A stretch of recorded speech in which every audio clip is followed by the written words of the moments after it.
Warrior, welcome. I wanted to share with you a couple of my recollections on the eve of this most important day of September 11th.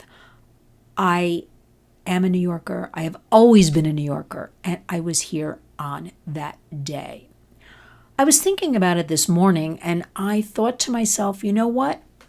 23 years ago, I think that planted the seeds for me, or the seed of becoming a warrior.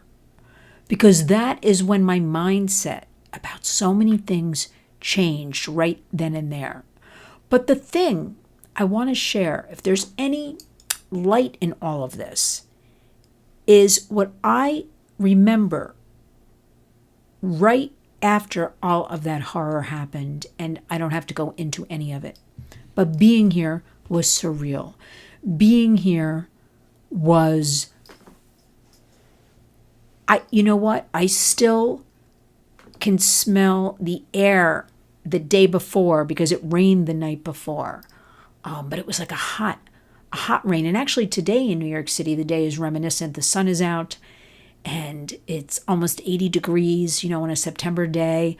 But at the nighttime, because I remember I went to, I was working on Broadway at the time, and I went early evening to a workshop. And when I got out, it was one of those rains where, when it's hot and it smells kind of summery and you smell the pavement, and it was humid, to be followed, as we all know what happened the next day. But what I want to share with you is this account of how I saw every kind of person in New York City come together. After the initial shock and horror, there wasn't a horn blown. When stores reopened and banks reopened because everything shut down for a couple of days, all transportation shut down. People looked at each other in their eyes. How are you? Good morning. Something I find when I travel, I find it in other places, strangers greeting each other on a sidewalk. We don't have that here in New York, but I saw it then.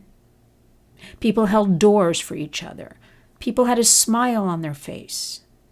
And as far as you could see from the west side Hudson River to the East River, straight across 57th Street, one particular evening, people lined up, came out of their apartment buildings, out of their businesses, gathered, holding candles. It was a beautiful thing. There was such camaraderie, such we're all in this together, such this is our country. We're going to protect our children. I have to say, is that feeling gone? Will we ever achieve anything like that again? Where did that go? So much has changed in 23 years. I, at the Warriors, want all of you to know there is so much good going on that we tend to forget it because the focus is always on what's not working. What seems bad is bad. What goes against what we think. Today I had just a very brief text exchanged with a friend, and it was nothing much, but I just shared a story from the New York Times. Now, granted,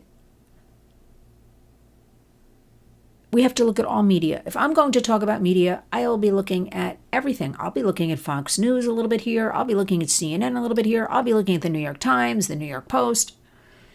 And the reaction right away was completely negative, that I sent something from the New York Times, which I want everybody to do their own research, to do their own vetting, and find what's good or what's good for them, right? But I wonder, can we ever get back? Because at the Warriors, I still firmly believe, and I'm starting it one home at a time, one community at a time. The art classes, which we just experienced with human trafficking survivors and we'll be doing more of. We'll also be doing kickboxing. We're going to be doing some jazz dancing, holistic, more painting, more music. That brings people together. How are we going to come together? It seems like it's so far gone in our country that we'll never get back to that spot. But what I want to say about that is what we also have to do is realize from what we were 23 years ago, we are very different. And so we have to take what it is now, and this is something I really try to teach and focus on a lot. You might not like it. I don't like it. It's the way it is. I'm not going to dwell on the negative. It's not going to go back to the 1970s when I was a kid. You know, the glorious 80s where we didn't know we had it so good. The 90s. Then we had that 2001. That for me was that demarcation line. Things changed after that fateful September. But what we can do is work with what we have and remain positive. And for people to say, I can't do anything, I can't change anything, that's the way it is. You can do so much, even if it's just with yourself, in your own home, with your children, grandchildren, and you know it. So I'm urging all of you, go back.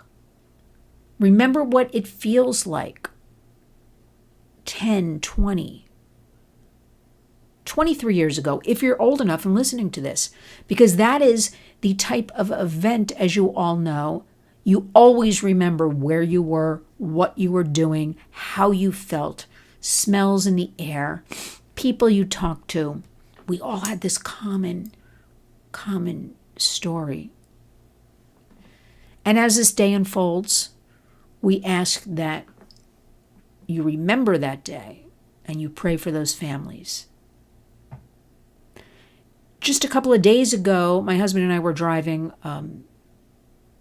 He was driving me actually to the art studio which is down on Broome Street in Soho, and it is near the site of that event.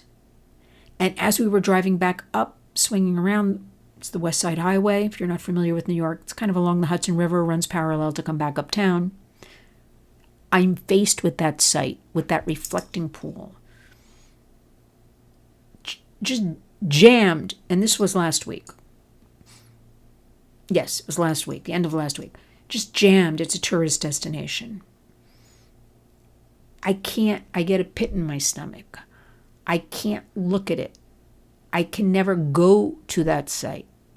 I can never go to that building. I don't know how the companies who moved in to the replacement building, that Freedom Tower, can even go there.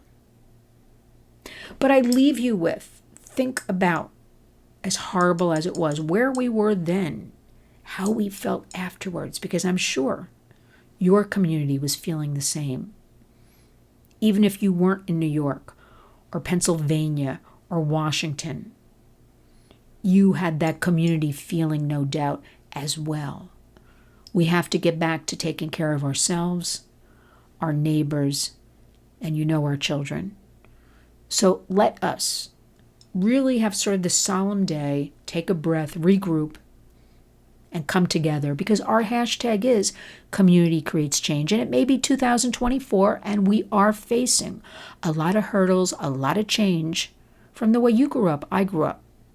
We have to be strong for our children, for our young people. It can be done. It's just a new way of life. Thank you all for listening. Make sure you're subscribed to this video. Make sure you hit the little bell so you will know when we put up new videos, when we're going live, because the live jumps around with the work we do. For instance, we're off to Washington in a few hours for the week. I can't commit right now to, it's every day at 4 o'clock. It's every day at 9 o'clock. But we're doing the best we can do. But I want you to remember, there's a lot of good out there. Our country's full of a lot of good people. And that's what you have to remember. A lot of good people doing a lot of good things. Let us focus on that. Not all the negativity that seems to get all the attention. Because you know and I know. It starts here with me and you. We're warriors. So go out each and every day. Wake up and be a warrior.